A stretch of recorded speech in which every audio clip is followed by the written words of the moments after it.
Hi, I made it, Nay. That's okay. Yeah, our time is a little odd this week. So I had something to do tomorrow, and then I found out that my kids have an inexplicable half day of school today. So I had to move the show up a little earlier. So And then thank you for everyone who's. yes, hi everyone. Thank you to everyone who was able to make it. I almost forgot that it wasn't at 1 p.m., that it was at noon. So thank goodness Nay messaged me and was like, oh shoot. But I was already at my computer, so it wasn't too hard to get back. I just needed to grab some coffee. And we have a fun episode today, I think. Nay, do you want to introduce it? Yeah, so this is going to be about consignment as far as shopping at a consignment shop, which is a little bit different than a thrift store. Consigning with a consignment shop, so selling your items with a consignment shop, and also some tips about if you're a reseller, taking on consignment to sell for other people. I have a little bit of experience with that. I have some consignment that I've taken on for a friend, and I'll talk about that. I don't have extensive experience with it, but I do have a little bit, and I can offer some tips and share what I'm doing with that. So, and I have no experience with selling consignment, so I'm very excited to hear what you have to say. I have sold through the Real, which is a form of consignment. Yeah. So maybe we can talk about that. Yeah, and that is something that I'm going to talk about too. I have that on the list. Online consignment, which is ThredUp, the Real are considered online consignment. So so you can contribute a little bit to that. So, and I am very good at shopping consignment. So. Hi, Jason. He's making it very early because it's 9 a.m. on the West Coast. Wow. Thanks for being up for us. Yeah. So for those of you who are on the West Coast, thank you for tuning in this early. I could not push it back any earlier because I know that you guys on the West Coast, it would have been a little bit too early. So hopefully we're going to try to stick to an hour so that my kids don't come barging in behind me. They come home around 1 o'clock on a half day. So. And so we're going to get right into our regular segments. So what thrifted items are we wearing today? Lola, what are you wearing today? So I was going to put together like a whole outfit with the sweater, and I didn't. So I totally ran out of time. But I'm wearing the amazing Escada sweater that I showed on a recent haul. And it's just, I talk a lot on the show about how it's really helpful to learn what good fabrics feel like, because it'll help you when you're browsing through the racks in the thrift store to just know right away something's high quality. And this is just such a great example of that, because it feels so luxurious. It's so soft, and it just has this like plushness to it that a fast fashion sweater wouldn't have, even if it was natural wool. You can tell that wherever they sourced this wool from, it was really, really high quality. Probably from the sheep to when it was spun to, to being made into the sweater. So yeah, designer stuff is like, it really is just a notch above, other clothing. And it's just fun to get to wear something for a little while, and then I'll list this and sell it. But it's one of the beautiful things about thrifting is that you can afford high-end designer items that are also, a lot of them are vintage, a lot of them are gorgeous, one of a kind. You're not gonna run into it again. So you're not gonna keep that, Lola, because it looks so nice on you. Yeah, well, I am tempted, but I'm always tempted to keep everything I try on, so I'll think about it. I did notice there were a couple places on the back that the yarn just looked like it was a little bit thin. So I would definitely have to disclose that, but it almost makes me feel like maybe it's worth just. I don't know, Lola. I think it might be meant to be that. Yeah, it's definitely a little imperfect, but something like this, that's not going to be a deal breaker. Debbie just made your first thrilling sale. Do you want to tell us about it? That's amazing. Congratulations. Yeah, that is exciting. And we have a comment about, so, okay, so she used to do consignment. She took everyone's stuff. Oh, that's awful. So that actually happened with there was way back when the kids were babies, there was a consignment store. It was in Fabric Row. It was in that area. It was kids consignment. Yeah, I love that part of Philly. Yeah, so it was, I think, like 4th Street or something on Fabric Row. And we consigned our baby swing. They took like kids clothes, but also like kids furniture. So we did like our baby swing and I think like a pack and play and a couple other things. And the store ended up going out of business. And as far as we know, they had sold our items. They sold our items and we never got paid and they just vanished. Like I tried contacting her and looking for her and like the store just closed down and no one ever got their check. So that was a little upsetting, but hopefully that won't happen to anyone else. I'm sure that's unfortunately we have 2 examples of that, but I think that is quite rare. So. Yeah, I have had other experiences where that has not happened. That's the only time it happened. But okay, so what am I wearing today? So I have this sweater on. It's really pretty. It's wool and acrylic and ramie, I think it is, and it's like a blend of a lot of different things. I originally bought this with it in mind to resell like a few years back. I think I paid like $5 for it, and I can't part with it. So behind me, and I'll show the tags on it in a second. So behind me, this is an Orvis sweater. It is one that I just listed for the holidays. It's cropped. I think it's made in Hong Kong. It's vintage. Definitely. Most things made in Hong Kong. That's a good sign. It's 90s. Yeah, it's or maybe 80s. Vintage. It's got felted poinsettias and flowers. The buttons are really pretty. It's just really well made. So that I just got that listed because it's the right season. So. Great Christmas sweater. Oh yeah. So here is my tag.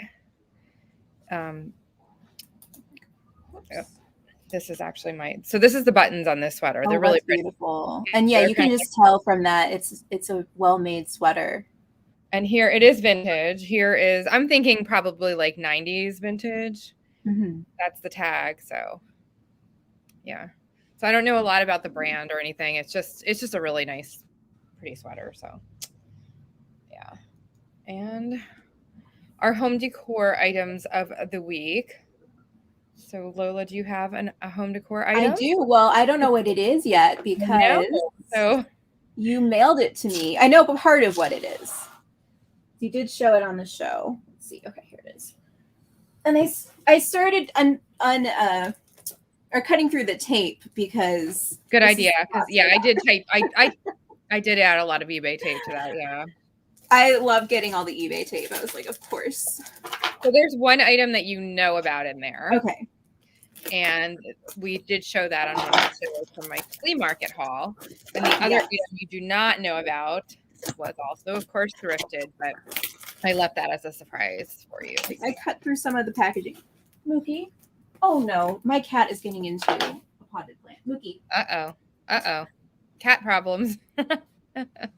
So I got Lola. So one of the items, there was a little trinket box, a friend's trinket box by Our Name is Mud. Lori Beasley is the artist. And that was from the flea market haul from a few weeks ago. And I did send her that. I said I was going to send it. And then there's another. Hopefully everything arrived intact. I did try to pack it pretty securely. So that tape from May.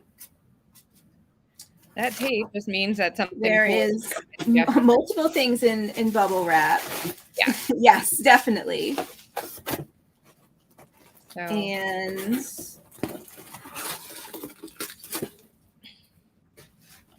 it's not very pretty packing, but I think hopefully it's that doesn't matter.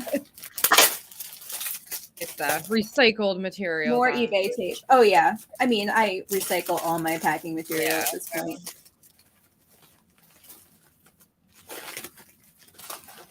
I think that was actually from like one of the blue box items, not blue box, good shop Goodwill items that I bought. That packing, that cardboard stuff. Yeah, I have been losing auctions on Shop Goodwill left and right.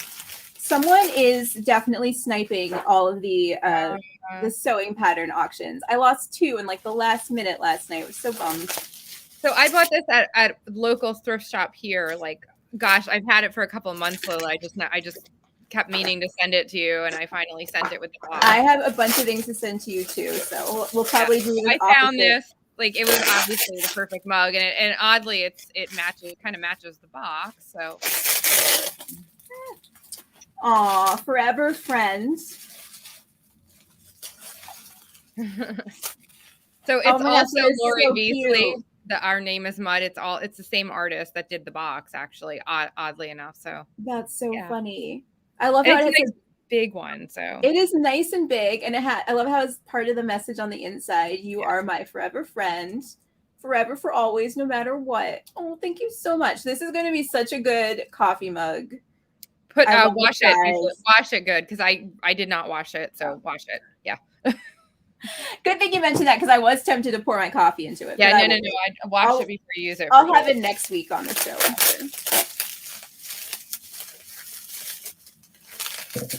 And then is this the rest of it is what we already. Yeah, the trinket box that I had already. I'll just open this part because. Yeah, because it's in. I packed it in the lid. It is very well packed, but I'm sure it all came perfect. Yeah, so this, if you see our flea market haul, it's a little trinket box, and it's from the same artist, oddly. That's so cool. So now I have like a little collection. Yeah, so anyway, enjoy. I will. Okay, so this is kind of fun. So Tuesday happens to be my birthday. Mm-hmm. I won't say how old I'm turning because it's just getting ridiculous, but in honor of that, I am showing this. So this is, so I was born on a Tuesday, and my mom bought this for me for my birthday many years ago, at a flea market. I was actually with her when she got it, and so she bought it because I was born on a Tuesday. It is pleasant to labor for those we love. So she did labor for me on a Tuesday.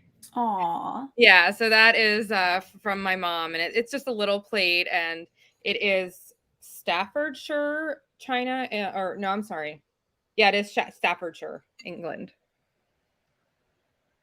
So, yeah, so that's my little, and my mug is, I think I've shown this before. So it is, if anyone wants it, I do have this up for sale. That is so cute. Yeah, but I've decided to drink my coffee out of it today. I don't know why it didn't sell last year. I was hoping that it would go this year, but I did thrift this for a couple dollars a couple years ago. So very cute snowman. And thank you for the birthday wishes. Yes, it's coming inevitably on Tuesday. All right, so our next segment, I do actually have a couple for this. Oh, I'm excited. Yeah, so these are actually my sales, but so one just came in like right before the show, Lola. So this one I sold. You saw this one. So this I sold on Depop, and I'm not surprised that I sold it because it was super cute. Mm-hmm. But I am surprised that I sold it for $30 in the condition that it was in. They did not try to make an offer. I did get it for $1 from Thrift to You. And it did have some wear. You can see it's a little thinning there, and you can see, there you go, pilling, some yellowish staining around the collar, which I disclosed, and some ink blotches. And I clearly disclosed what condition it was in. I said that it would be great for upcycling or over dyeing, as it definitely has flaws in wear, discoloration, spots throughout, ink spots, and a small hole. There was a little tiny hole in the front. And it's still, Jason says it's creepy. I didn't see it as creepy, but okay. I think it's amazing. I love it. Yeah, so it did, but it's still sold for $30 in that condition. And, like I had suggested, it would be great for upcycling, over dyeing, doing something, you could even make a pillow out of it or do something different with it. So it's kind of cool. Yeah, I was thinking you could cut out the cats and then applique them onto a new sweatshirt or something if you wanted to. You could do that too. Yeah, there's a lot that people could do with it. So anyway, so I was surprised that it sold for the full price though in that condition, but goes to show that if you have something super cute. And these just sold, Lola, before the show. Yeah, and I mean, they're literally Gap summer shorts. So talk about selling out of season. These have been sitting for literally 2 years, Lola. And lo and behold, they sell in the middle of in December. And, Yeah, Yeah, it's I mean, freezing. maybe someone's going somewhere warm and they can't I go don't to know. the shop and grab them at the mall, so this is where they're buying I didn't them. look at what state the buyer is in yet, but either Mhm. way, it's Poshmark, it's US only, so it's going to somewhere that it's not warm out right now. Yeah. Yeah, so you never know. So have your, that goes to show to have your all seasons up all Mhm. year. Yeah. So And that's a pretty good price for I mean, they're new with tags, but for yeah, gas, and I let them go that low because of the fact they did pay full shipping on them. So Mhm. they sent an offer, and I did let them go that low because they have been sitting for a couple years and it's winter and I just, Oh, yeah. yeah. I would have taken that offer too. Mhm. All right. Oh, really? Oh, So wow, Angelique. Upper 70s. Oh my gosh. it's a little warm today here. It's supposed to now tomorrow's supposed to like drop like 20 degrees, but it's like in the 50s today, which is quite balmy for this time of year here. So It's definitely warmer than it feels like it should be right now. oh, so Henry had a bus. He sold wow, so Nice. nice. So that sounds like a nice sale, Henry. Congratulations. Congrats. Yeah. Okay, so our next week we are going to do a show on a Wednesday. So Lola and I are both getting our COVID boosters next week, and I'm Yes. getting mine on Monday, and so hopefully I will be recovered enough by Wednesday. But And then I'm getting mine on Thursday, yeah, and that was the only appointment I could get. So it was like my second shot went so badly. There was no way I'm going to be feeling up for doing the show on Friday. So we're going to do it on Wednesday, and hopefully we'll both be, well, I won't have gotten the booster yet. So hopefully you're feeling good, and then hopefully I yeah, won't feel too hopefully. crappy for too long, but it'll be worth it. So Yeah, so we're gonna give you 10 tips from 2021. So mhm. we're each gonna give like go through and find five of our each of our favorite tips from our past episodes of the year 2021. So Mhm. we'll see. Be a We'll nice little see. recap. Yeah, and we'll show you what episodes they're from. Maybe some of you didn't see them or missed the tips, so we'll revisit that. And then again, happy Hanukkah because it is still Hanukkah to all of Mhm. our viewers who celebrate. We hope that you are enjoying your Hanukkah celebrations. And again, we need ideas, show topic ideas. I did get a couple, and they're ideas that we will implement in the new Mhm. year. So we would love to hear from you, though. We need guests, we need ideas, anything that you guys want to contribute. We're open to all suggestions, so please send your suggestions to nalothrifts@gmail.com. And we're going to go into our episode. So I guess I'll just start summarizing. So consignment shopping in a consignment store does have some benefits. So usually the prices can be more expensive than regular thrift stores, but because they are paying the person that's consigning with them, they have to pay them out and keep the lights on and everything in the store, and also make some profit for themselves. So things are usually priced higher. However, they also often have fantastic sales, which I'll talk about. And sometimes, the items are really cherry picked, which is another benefit. You don't have to go through racks and racks of Walmart junk to get to the gems. A lot of it, it's already been cherry picked. The stores are very well organized. They're clean. The staff is often, friendly and helpful. And and they're usually better organized than a thrift store. So you have all of those advantages, plus the fact that sometimes you can get really good luxury items and it's worth, it might be worth paying up a little bit. So, and the benefits of selling, consigning with a consignment shop, be it on the online a consignment shop or a consignment store, are that it's less work for you. You just either send it in or give the items to them and they sell it for you. You do get less of a profit than if you're selling for yourself, but some of the items it can also be a good way to purge some inventory and still make a little bit of money. So Mhm. in the case of the friend that I am consigning for, so he lives in Canada.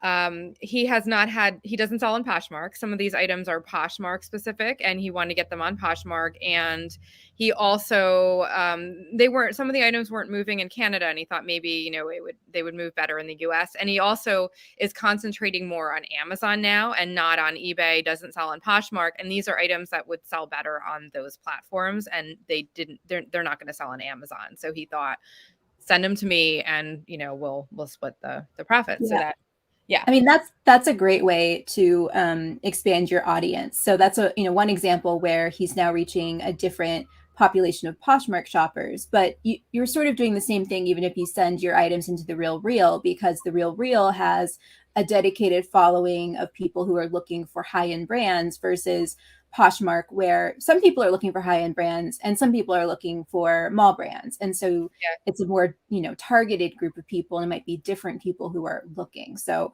that's definitely a good way to think about it, is just another way to expand your audience. And Angelique, this is going to actually be in my first tip. So so they do. So you can kind of preview things and then see if they're going to go on sale later. So that is a good tip there. I've definitely done that before at consignment stores. I'll put it in my calendar. Yeah, definitely. With consigning too, it's easily obtained inventory. Like I have some really high end items that I wouldn't have been able to easily obtain otherwise. It's some less work with sourcing and cleaning and prepping the items. All the items came to me nice, in good condition, cleaned. He packed them really well. And it was less work. I didn't have to go out and source and seek out these high end items and whatnot. So, and you get a more diverse assortment of inventory than you would have if you're just selling your own sourced inventory too. So it, there are some benefits. So the first, I'm going to go through some of these tips.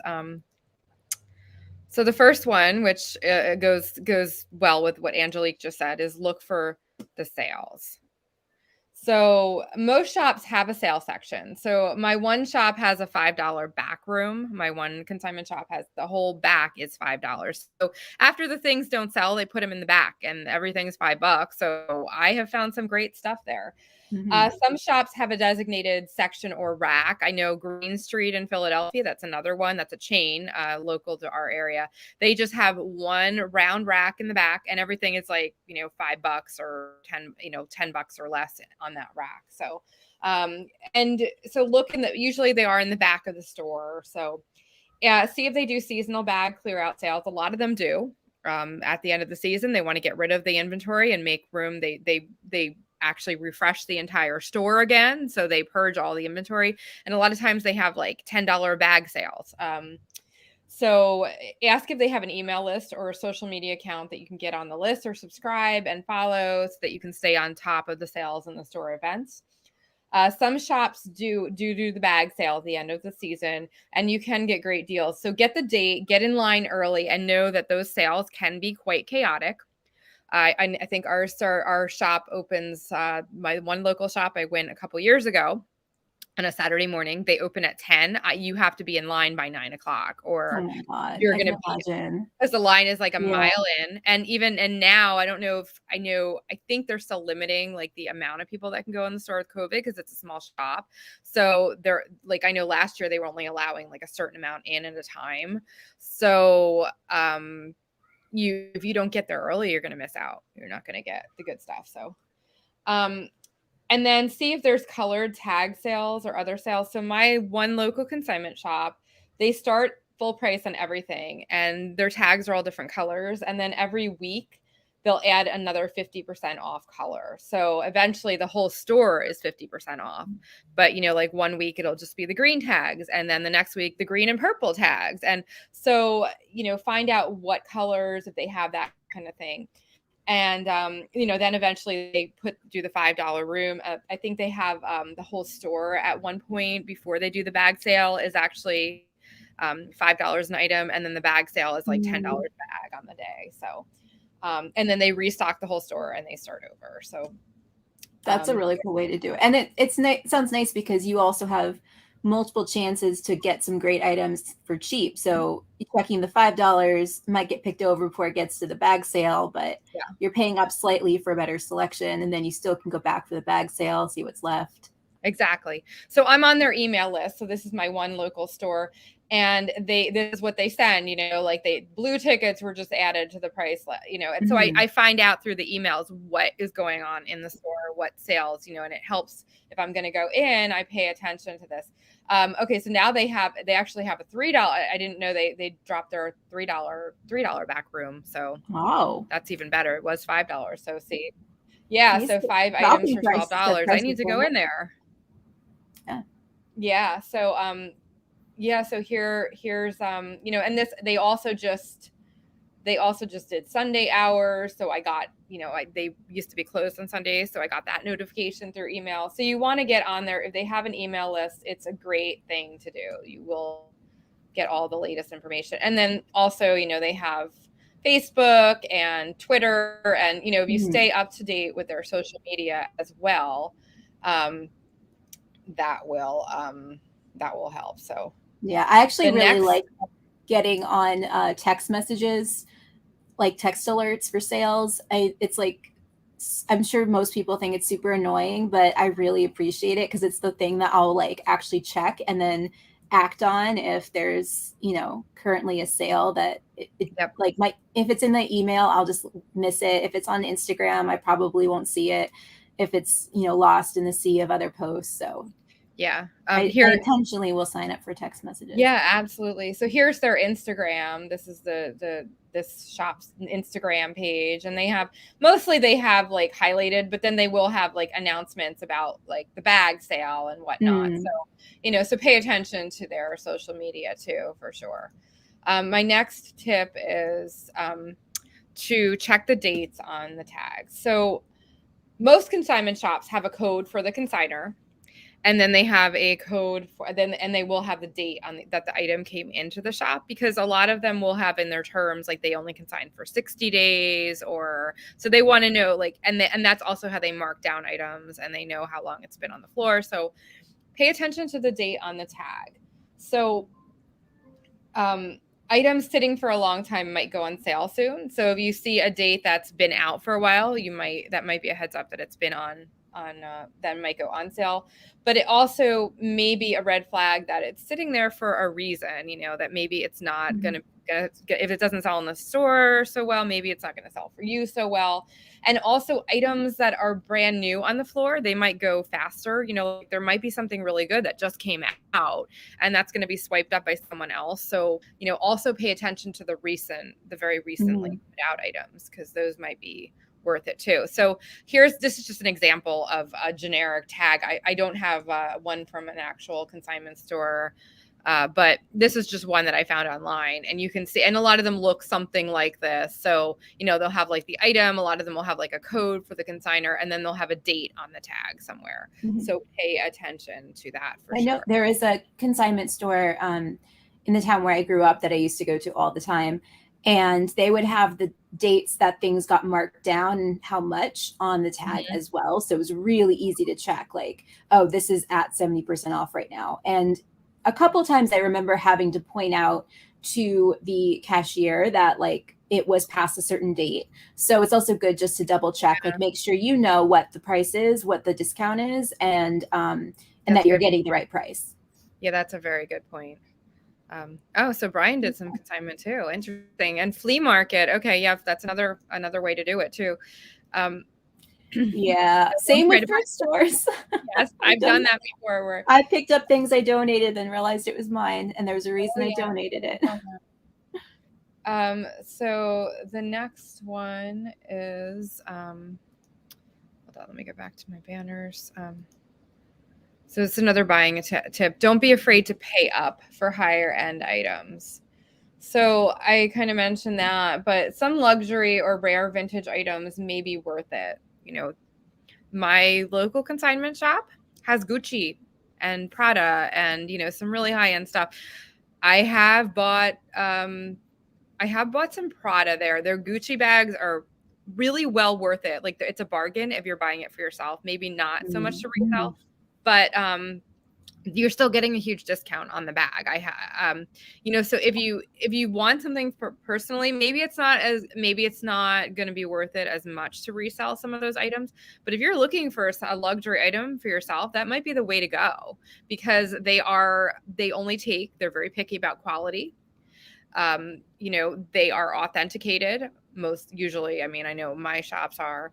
And, so you might be getting a really great deal on something, and that might be a better way to go than to buy it from, a Poshmark or eBay seller where, the quality, the condition and and the fact that it's authenticated may be not as much of a guarantee. So, and if you're an established seller, it also makes it that much easier to splurge on something for yourself, because if you get that Gucci bag, you know that you could carry it for a year or so and then list it and probably recoup all, if not the vast majority of what you spent on it. So it's almost like renting it for a little while. true. Yeah, that's a good point. And some items might be marked up too high. So, so also keep that in mind. There are items that, I've seen in there and I'm like, wow, like that's just, a little, but again, keep in mind, they have to pay the person they're consigning with. They have to keep the lights on and make a profit. So, well, and just like when you have things in like the Goodwill boutique section or something, if it's overpriced, sometimes that means that it's just going to end up on the bargain rack eventually. So you could keep an eye out for it if you really like it. And, if you're lucky, you'll see it again. Good point. And a lot of times too, they do have cases and behind the counter areas for those exclusive items. So pay attention to those areas too, and ask to see items. You can look at them and, say, no, I don't want it. But, it's I know a Green Street in Philadelphia, that's another consignment shop. They do that too. They have like all the really high end items behind the counter. And I've before asked to look at, those, those, gorgeous pair of Prada boots that are out of my price range, but but it's fun to look, and it is a little bit less intimidating to ask to look at a consignment store than to try them on at the Prada store if you don't actually intend to buy them. So don't be afraid to ask what items are coming in or what items are brand new too. Sometimes getting to know the owner gives you an extra heads up. I know I used to work back at my first graphic design job. I worked in an office that was actually down the street from a consignment store that doesn't exist anymore. But I used to go in there on my lunch breaks. This was before I was even reselling. So I would be buying stuff for myself. And she would save stuff for me that was in my size, that was like cute vintage stuff. And she would be like, hey, I kept this behind the counter your style. Yeah. Before I put it out, because I thought you might want it. And a lot of times I was like, wow, this is perfect. And I would buy it. So, so also to get to know the owners, if you have a local shop that you frequent, don't be afraid, be friendly. So yeah, so those are all. And then the next one is, know if it's worth consigning. So if you're consigning at a shop, so this is for if you're gonna consign with a shop or an online, like a real or a ThredUp. So see what return you can get. Can you get credit to shop? Know what sells. Consignment shops specifically look for stuff that sells quickly and easily. Clean your items. Check for flaws. Dirty, wrinkle, flawed items are more likely to be rejected. Pay attention to brand names. Popular designer names are always being desired, and be mindful of the buying season. A lot of them are seasonal. They will only take summer items, and a lot of them are like right ahead of the season. So like right now, I know they have all the winter items out, and my local shop is going to be accepting spring items soon. It's a good point. Yeah. So and also keep up with the trends and pay attention to the vibe of the store. Is it in like one of them is in a college town? It's near Princeton University in a college town. And so that has kind of a different, although it's like an upscale town, it also has that college vibe. So pay attention to the vibe of the store too. I know like Plato's Closet is one that's more like teen and like trendy, like Buffalo junior Exchange. Yeah, Buffalo is another one. That's a good point. So some of them have. I would also say that especially those two places, I think, are known for having very strict rules as to what they will take. And it does not actually match up with what we as resellers would normally use to decide whether or not we list something. So they very often will only take like fast fashion from the last year or two. Yeah. And anything older than that, they just don't look at. So the same things that we would have no trouble selling, they might immediately reject. And Yeah, just I've heard because of they don't take it doesn't mean it's not worth listing. good point. And I've heard of people being, having items rejected. It happens all the But time. it is a good way to, if you have a huge death pile, it's just making you miserable. It's no longer, helping you be productive. It's just like weighing you down. Then that's a good way to kind of part with some of that, refresh, get some money back. And if you get credit for a store like Buffalo Exchange, you could go turn around and spend it on new inventory. There it And is. you can often find things there that you could sell for more online. Yeah. So. This is what I was looking for. So this is actually one of the stores. This is another local one. And they actually will say what brands they. Mm-hmm. A lot of these are mall brands. They're not. And they might be items that you're really not going to get a lot of return on. And you just kind of want to take a chance of making a little bit of money on. But they have like some examples of some of the brands they have. A lot of these are really trendy and some high-end, well-known brands. Like they're the brands that they want. Mm-hmm. But yeah, so pay attention to that too. My next one is I was going to also say the Real Reels brand list is such a great resource that's true. We've because talked about that before. Yeah. There's definitely brands on there that are new to me that I wouldn't know. And so periodically checking it to see if there's a new brand that they're taking that's not one I already know, then I'm going to go and look it up and see if I can memorize it. So if I see it in the store, I know to grab it. Yeah. So Jason, so I don't know if you remember that store, Lola. They closed. Yeah, they were great. They were so fun. They had a lot of funky stuff too, like a lot of Where fun. was this? It was in Philly. Jason would know. It was right next to a record store, and I can't remember the address, but it was like right in Center City. And we used to go. Jason and I used to go there all the time. We would thrift. I got a gorgeous Missoni jacket there that was long ago sold, but they had some great stuff. So and a lot of them do, like they go, like the one I talked about that I used to work near, that's been gone for quite a while. And but it was such a great store. It was so fun. Had that like a nice near the Shakes, next to.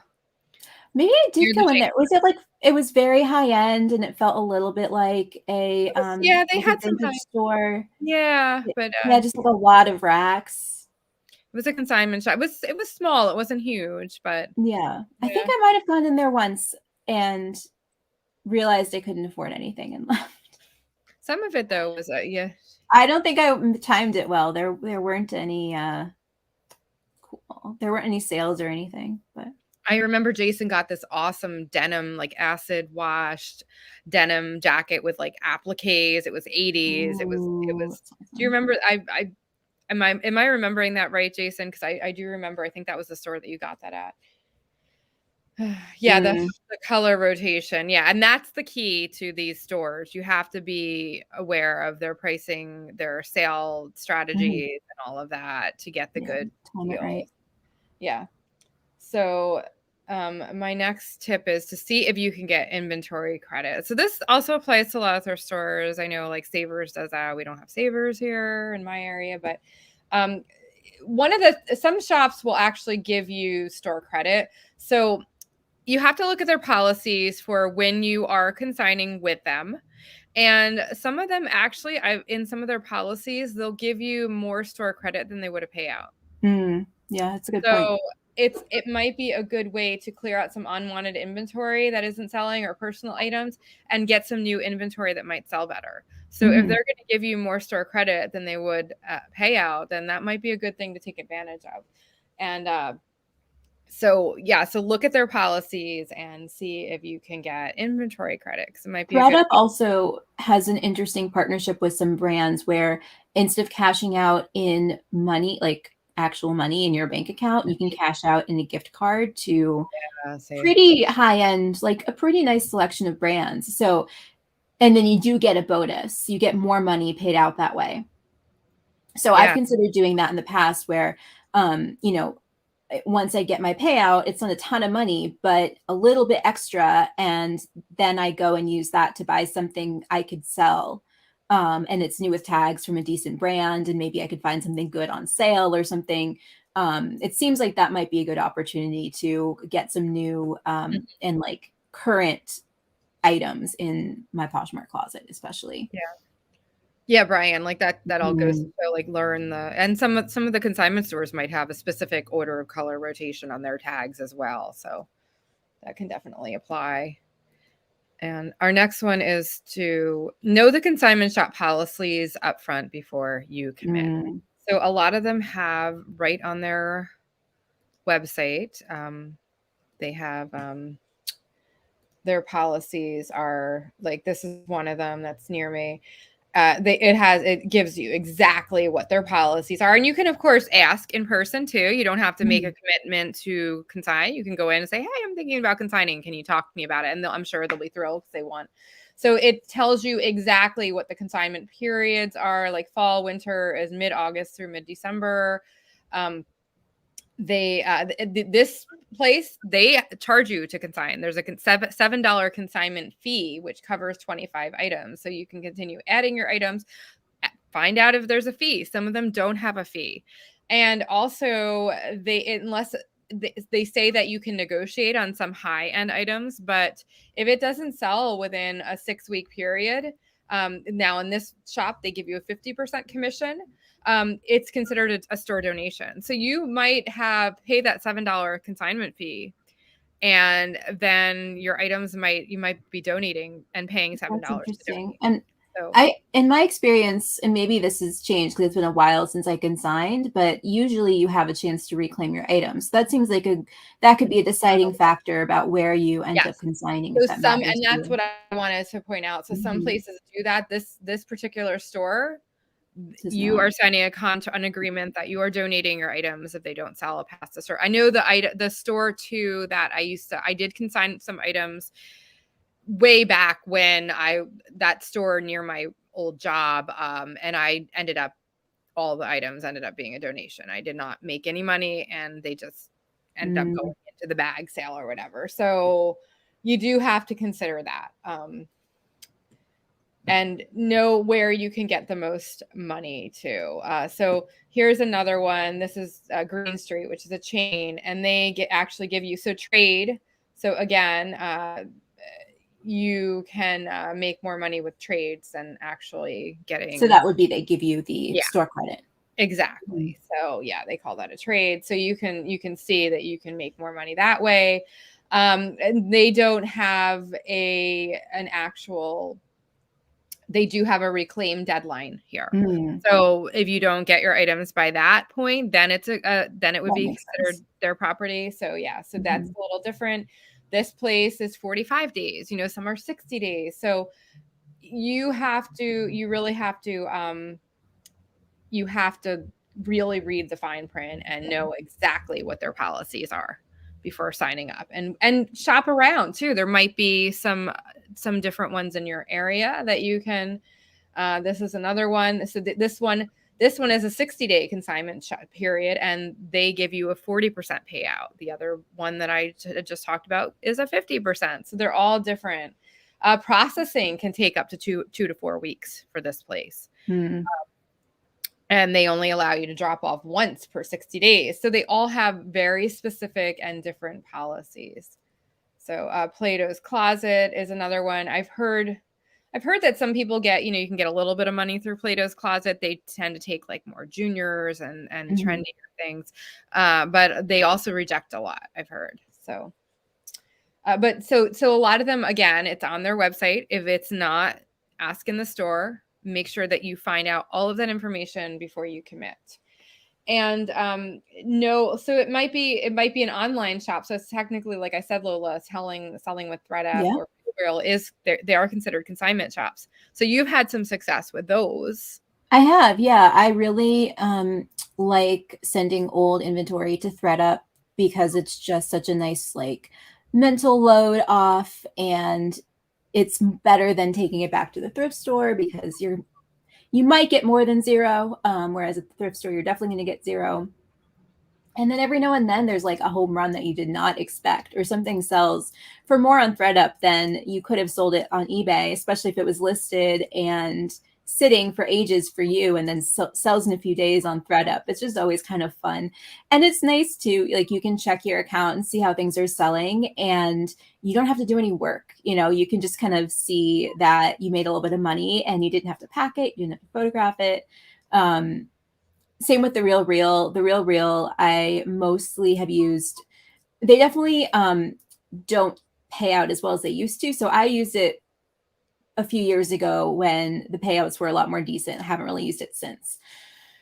But it is nice to not have to worry about dealing with returns if someone thinks something isn't authentic. You know, like there's definitely questions about how accurate the Real Reel's authenticity is, but the authenticity is all on them. It's not on you. Yeah, And that's a good point. So it's I a think it's a less stress. I mean, you're maybe yeah, getting less payout, but you're getting like less overwhelmed too, and it's mhm, stress free and a lot. exactly. So you're paying for the convenience.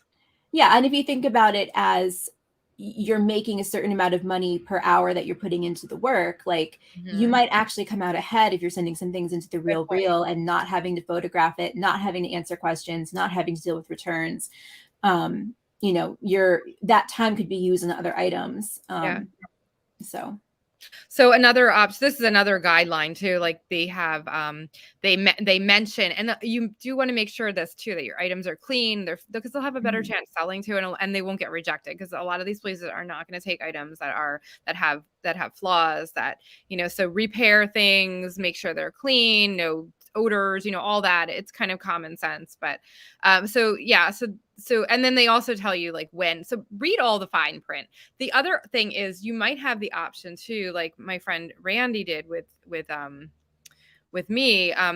If you know another reseller, he's a reseller just like me, but he is from a different area. He sells on different platforms, and so these items worked, but it made sense for him to send them to me. mhm, So you might also be able to hook up with another reseller, even if you are watching and you're not a reseller. You can find a reseller who would be happy to take some items on consignment for you. mhm, So for that's sure. also another option.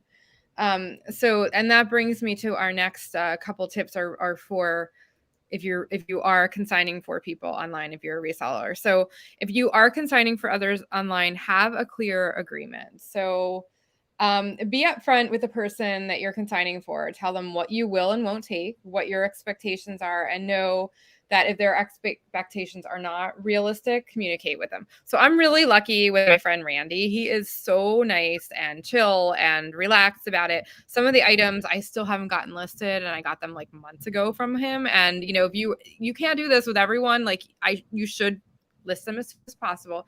And I told him, like, I'm a little overwhelmed. He's like, don't worry about it. Whenever you get the Mhm, stuff listed, it's fine. It's just sitting here, I don't care.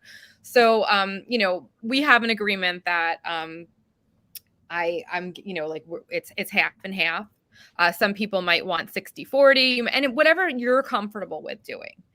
And be upfront, like let them know that you will have to price items and have an idea of what they expect for each item, and that if it can't sell it at a certain price, know that as well. So make sure, a lot of people that aren't resellers don't necessarily have realistic ideas of what things actually sell for and what shipping is, and yep. the investment in your eBay time. fees or Poshmark fees, yeah. Yeah. So decide on the consignment fee and the payout upfront. And then, do they want the items back if they don't sell? Who pays the shipping if they're not local, if applicable? Decide on a reasonable fee for both of you. And then let them know upfront what your costs of selling are, like the platform fees. There's now, again, like Randy knows, like he's Mhm, familiar with all that, so I don't really have to explain like, hey, Poshmark takes 20%, and this might cost this much to ship on eBay, and because he knows all that. But somebody else might be a little sticker shocked with some of that mhm, if they're not used to that. So you have to let them know all of that up front so that they're not surprised at the end profit. you know and then remember that your time is valuable. So even though that they're providing the inventory, you still need to pay yourself for the time of photographing and listing and shipping and storing the items. So, so don't agree. Like if somebody says, hey, you can have 20% of the cut, you have to say, It's not worth no, it. Yeah. that's not going to work. That's not going to be worth it to me because I am putting in all of this work. It's not like, Yeah. so And I mean, this is definitely kind of case specific too, Mhm. because if you're just starting out and you're trying to earn some money to buy your early inventory, maybe this is the right thing to do to, get a little bit of inventory that you don't have to pay up front for. And then you take a little bit less. But, I definitely wouldn't do it unless it made sense for the time investment. Yeah, for sure. So, yeah, so here's another thing. Yeah, so my next one is, yeah, so this is be picky when buying and consigning and accepting items to consign. So this kind of goes for all the things when you're buying in a consignment shop, when you're consigning with a consignment shop, or when you're accepting items to consign as a reseller. So I will not say in case this person watches, I will not say specifically who or what, but a family member asked me a while ago to consign some things for them. And they were some items that I knew were not going to sell for as much as the person thought they were going to sell Mhm. for. And I said, nope, they're not going to sell for that. I would take, I would do this amount. This is what they would sell for. And they were like, no, no, no, you can get that for them. I know what you know what? I told the family member, sorry, I can't do it for you. I'm not going to be selling these items for you. They were willing to give me like, half the profit. And I was like, Mhm. sorry, I can't do Yeah. it because their expectations were unrealistic. So even if it's a family member or a close friend, you could actually lose a friend I was that going way. to say, especially if it's a family member, because if you weren't on the same page, then you're going to be frustrated and upset. They're going to be Yeah, disappointed with how much you get back, yeah, and no one's going to be happy. yeah. As So hard as it is to say no sometimes, that's a really good situation to you are going to save so much heartache if you just say no from the beginning. exactly. And so I have done that before. Again, and I don't usually like consignment wasn't something that normally would have said, oh, I would ever think that I would do. But when my friend Randy approached me, it was a whole different thing because it was another person that was familiar with reselling. Mm-hmm. He knew that like, like I've had a tough year with my dad dying, with everything going on. I have kids, I'm stressed. So his terms were basically, as long as it takes you, I don't care, like no pressure. And that's really good, because he's really, like really like low pressure. So, Mm-hmm. um, and he, and these are items that again, like some of them were Amazon returns items that he couldn't sell on Amazon. Is phasing out, selling on other platforms. And he was like, you know what? Like at least I can make a little money this way. I would probably lose out and it's a win-win for both of us. Right. So but it is okay to say no. Like, so, even like recently he said to me, hey, do you want more inventory? And you know what I said to him? I don't have room or time. I'm overwhelmed. Let me get the inventory that I have listed right now from you. And we'll talk about it like in a couple of months. If you still have more inventory that you want to send me, we will talk about it like after the new year. So, and he was fine with that, like not offended, yeah. So be upfront, and it's okay to say no to inventory that you don't think will move. To if you don't agree on the terms, too, it's okay to say no. It's okay to say no at the time, but like I said, tell somebody that you might reconsider in the future. Like, hey, I'm really swamped right now. I can't take on any more inventory. But if you want to hold on to it and talk to me in a couple months, then that might be a consideration. You also might don't take low cost items, super low cost items, because you have to figure out ahead of time like what the realistic profit's going to be. You have to consider the fees from the platform, Right. if it's going to cost to ship, if it's all of these things you have to take into account, and ask the person what they paid for the item, what they're realistically expecting to get for the item. And remember, you can't take lowball offers just to clear things out, because you have someone else that's on the hook for this too. So often, like I'll get Yeah, a written contract is a good thing to That is have, smart. definitely. So I will get, and if you do this seriously, I would contact an attorney and see if you can get like some kind of a legal thing like that, a Like a legal contract. boilerplate contract written that you can Exactly. use, yeah. Yeah. So you can also, with lowball offers, you can be picky and say that, you have to make a profit for two people. So I'll often reply with an offer. Somebody offers me a lowball I will always counter with something reasonable, and I will say, I'm sorry, this is a consignment item, so I can't go that low. I'll just tell them, but you do have to be mindful of that. Sometimes though, like if you have a multi-variation item that's going to be lower cost, that's okay to take, because even though you're going to overall you'll make more, and they're easy to so here are some items that I Less have. of your time invested in listing that item. So here are some items that are lower cost that I took from Randy. These were some Amazon items that he was unable to sell on Amazon. So he had them sent to me because to send them back to Canada from Amazon wouldn't have been worth his cost. So instead he had them sent to me in the US. And That's it very was like, creative on his part. That's a so really it good way to do cost it. him a lot less. And now he's able to get them sold and still make a little money, even though he couldn't sell them on Amazon. Because he could not get them back. Getting them back to Canada, it just wouldn't have been worth it. So these are some items I have in multiple quantity listed. I have these, and then I have these Nerf hoops that, $10 a piece, but I have a bunch of them. So it's one listing and it's multiple variations. So that's a lower end, a lower price item that I would be willing to take, because in quantity, it's worth it for us. Here are some of the items that I've accepted on. I put all of my items, some of my consignment items on the top here. So there were a bunch of high-end eyeglass frames that I took. Some I don't have an answer. I don't know why Alexa's talking to me now. Kendall and Kylie purses. This was a Comme des Garçons. That's a very high-end brand. This is a shirt that he had sent me, and I did get somebody commented on it. I can make you an offer for 100. And I said, thank you. Sorry, but this is an item on consignment for someone, so I can't go that low. And, sometimes you just can't just decide, oh, I just want to take, I can make 100. No, because you have somebody else that you're dealing with that, it wouldn't be fair to them. So, oops.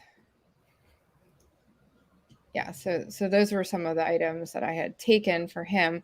And you can see, though, I have like Gucci frames here. Of course, now it's not going to load. There's a pair of Manolo Blahnik heels that are that are worth, a lot. There's a Sue Wong dress. So you'll see like some of these items. Yeah, they're really high end, and I didn't have to go out and worry about sourcing them. So Burberry frames, like some of these eyeglass frames, he had Gucci, Burberry, some really, really high end brands. So, so definitely worth it to take. And some of them, they're taking a while. I had somebody bought one of the eyeglass frames and then their payment didn't go through. So that just didn't work out. But, they're sitting for a while, but he's willing to wait on them. And I'm willing to wait on them. And hopefully, they'll sell for a decent price. So, yeah. So, and then my last tip is, or no, I guess I already did this one. Forgot to change the banner. So, yeah, so it's okay to say no. So I did just cover that, but, definitely, be picky. It's okay to say no, and all that stuff. So, and then the last one is, keep accurate records. So there are some examples online. I have one in Excel too, but mine's kind of a mess right now. So but if you look online, you can get examples. You can purchase them too. A lot of them are like $3.99 on Etsy. So if you really want to, you can purchase, but you can get examples of what to know. Yeah, you can. And it's okay. Don't feel bad if you're talking about a family member or friend, like I did for my family member who will go unnamed, that, I said no, because we were not on the same page. And if I had taken these items for them, it probably would have caused a rift between us, and it wouldn't have been worth it. So just saying no was the right thing to do in that case. So here's an example of one, and they can get, as complex or as easy as you want. Excel is great because it actually adds up and keeps track of everything, but keep those records of the dates that you sold, what you sold. Make sure that you don't keep a list of the consigned inventory and the date you got it in, the date you listed it, so you can drop the prices at a certain time or talk to the person that you're consigning for if the items are not selling. And, say, hey, we need another plan. I have to drop some of the prices. I did that with Randy recently, and he was like, whatever you need to do is fine. But some people might be like, no, I don't want to drop the price. So you have to be on the same page with the other person. Keep your consigned inventory separate from your regular inventory too, so that, if you have it for a couple months, you might not remember that this was a consigned item and not one of your personal items, or vice versa. So there are samples of spreadsheets, like I said, that you can purchase, but it's so easy to make your own in Excel. So keep track of all of your costs. Just make sure that you're up on that. So so that's it. And let's see, let me get rid of this. Our next, Lola, can you take that banner off? Yeah. I want to get to thank you. Okay. So our breaking thrifting news, we have one item so this was an email that came from Goodwill Blue Box. I got it. Lola got it. And they basically are making it look like this great thing that's happening, but they're just raising prices. They're raising prices. Yeah. They kind of like had it in this cheery, wonderful thing, like this announcement. And it's like, I thought they were going to say, and we're also introducing these new boxes. I know, is what it looks like. Nope, they're just raising prices, which are still reasonable. Like it's not the end of the world by any means. I just thought it was so funny the way they did it. Like they could have just said, we're raising prices. Everyone knows that inflation is happening and prices are going up. Like it's not a huge surprise. So so the jewelry repurpose is now up to $4. Yeah, but that used to be $19.99, I think. So that's a huge change. The 10 for 10, which they're still calling a 10 for 10, is now $14.99. So it's actually 10 for $14.99. The mixed apparel box. I miss them having like the men's and the women's clothes in the certain sizes, especially like for my kids. My oldest son is now like a men's small or medium, and it would be great to be able to just get a box in one of those sizes, but you can't do that anymore. It's a mixed apparel. So but that's basically the gist of it.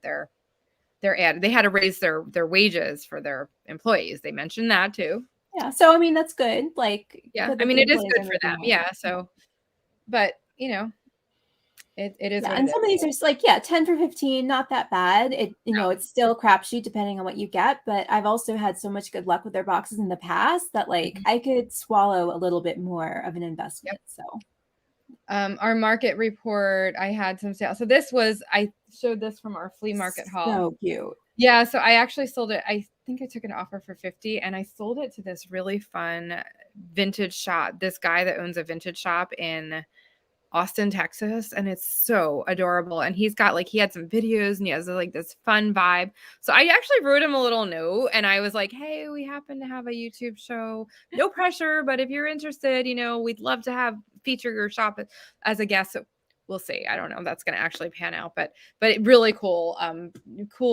place that I sold it to. And I know he's going to resell it, and I'm fine with that because I made a decent profit. You made a good profit. He'll make a good profit. So I'm totally okay with that. Yeah, it's a way to support another person in our community, basically. Exactly. And then I sold this for $29. This was, again, I put cottage core keyword in there.